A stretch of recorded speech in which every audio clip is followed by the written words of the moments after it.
2024 সালের 16ই জুলাই ফুটবল বিশ্বের দীর্ঘতম প্রতীক্ষার অবসান হলো। সান্তিয়াগো বার্নাব্যুর সেই ঐতিহাসিক মঞ্চে দাঁড়িয়ে এক যুবক চিৎকার করে বললেন, Uno, dos, tres, ¡a la Madrid! চোখে জল আর সামনে হাজারো স্বপ্ন।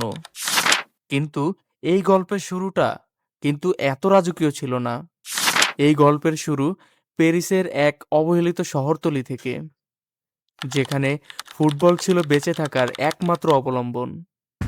আজ আমরা জানব কিলিয়ান এমবাপ্পের সেই অবিশ্বাস্য যাত্রার কথা, যা তাকে আধুনিক ফুটবলের অবিসংবাদিত সম্রাট বানিয়ে তুলেছে। 1998 সালের 20শে ডিসেম্বর ফ্রান্স যখন তাদের প্রথম বিশ্বকাপ জয়ের উৎসব করছে, ঠিক সেই বছরই প্যারিসের বন্ডিতে জন্ম নেন কিলিয়ান এমবাপ্পে লাটিন। তার পরিবার ছিল ছোটখাটো একটা স্পোর্টস একাডেমি। বাবা উইলফ্রেড ক্যামরুন থেকে আসা ফুটবল কোচ, আর মা ফায়জা আলজেরীয় বংশোদ্ভূত পেশাদার হ্যান্ডবল খেলোয়াড়। বন্ডির নিয়ম ছিল কঠোর। রাস্তায় 15 জন থাকলে সবার সাথে হাত মেলাতে হতো, কেউ যেন ছোট না হয়। এমবাপ্পের শৈশব ছিল ফুটবলে বুঁদ হয়ে থাকা। মাত্র 3 বছর বয়সে তাকে একটা খেলনা ট্রাক উপহার দেওয়া হয়েছিল। তিনি সেটা চালিয়ে চলে যেতেন ফুটবল মাঠে। তার কাছে ফুটবল ছিল রুটি রুজির মতোই অপরিহার্য। মাত্র 6 বছর বয়সে এমবাপ্পের গতি বন্ডির কোচদের অবাক করে দিয়েছিল। এরপর তার ঠাঁই হয় ফ্রান্সের বিখ্যাত ক্লেয়ারফন্টেইন একাডেমিতে, যাকে বলা হয় ফরাসি ফুটবলের কারখানা। সেখানে জীবন ছিল অত্যন্ত শৃঙ্খলিত।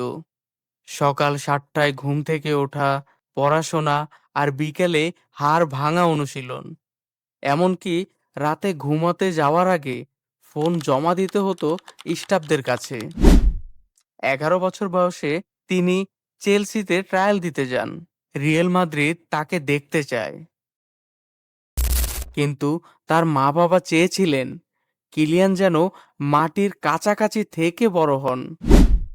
এই দূরদর্শী সিদ্ধান্তই তাকে পরিণত খেলোয়াড় হতে সাহায্য করে। 2015 সাল, মাত্র 16 বছর বয়সে এএস মোনাকোর হয়ে অভিষেক করে এমবাপ্পে ভেঙে দেন কিংবদন্তি থিয়েরি ওরির 21 বছরের পুরনো রেকর্ড। 2016-17 মৌসুমে তিনি পুরো বিশ্বকে তাক লাগিয়ে দিলেন। মোনাকোকে 17 বছর পর লিগ শিরোপা জেতানো এবং চ্যাম্পিয়ন্স লিগের সেমিফাইনালে নিয়ে যাওয়ার পথে তিনি করলেন 26টি গোল।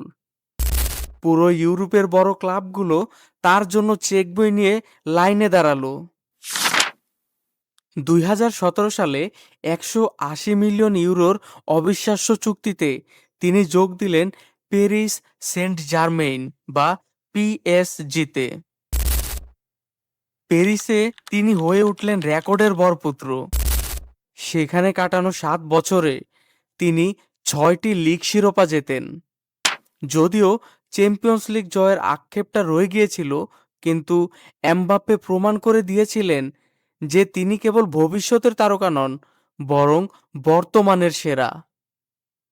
2018 বিশ্বকাপ আর্জেন্টিনার বিপক্ষে সে অবিশ্বাস্য স্প্রিন্ট। ঘড়িতে গতি উঠেছিল 37 কিলোমিটার পার ঘন্টা।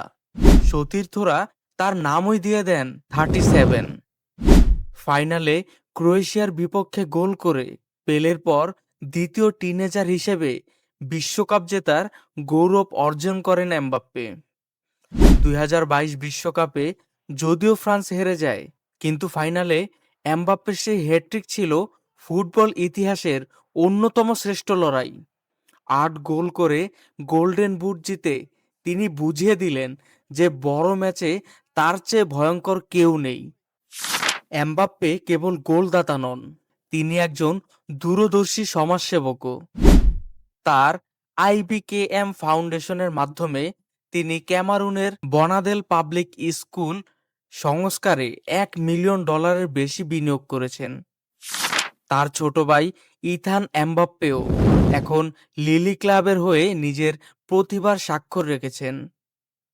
ব্যবসা থেকে সমাজসেবা সবখানেই এমবাপ্পে এখন একটি ব্র্যান্ড। কিলিয়ান এমবাপ্পের গল্প আমাদের শেখায় যে স্বপ্ন যদি আকাশ ছোঁয়া হয় আর পরিশ্রম যদি হয় পাহাড়ের মতো শক্ত, তবে পৃথিবীর কোনো বাধাই আপনাকে আটকাতে পারবে না। বন্ডির সেই ধুলোবালিময় মাঠ থেকে চ্যানেলটি সাবস্ক্রাইব করুন। দেখা হবে পরবর্তী কোনো ভিডিওতে। ততক্ষণ সুস্থ থাকুন, সুন্দর থাকুন। ধন্যবাদ।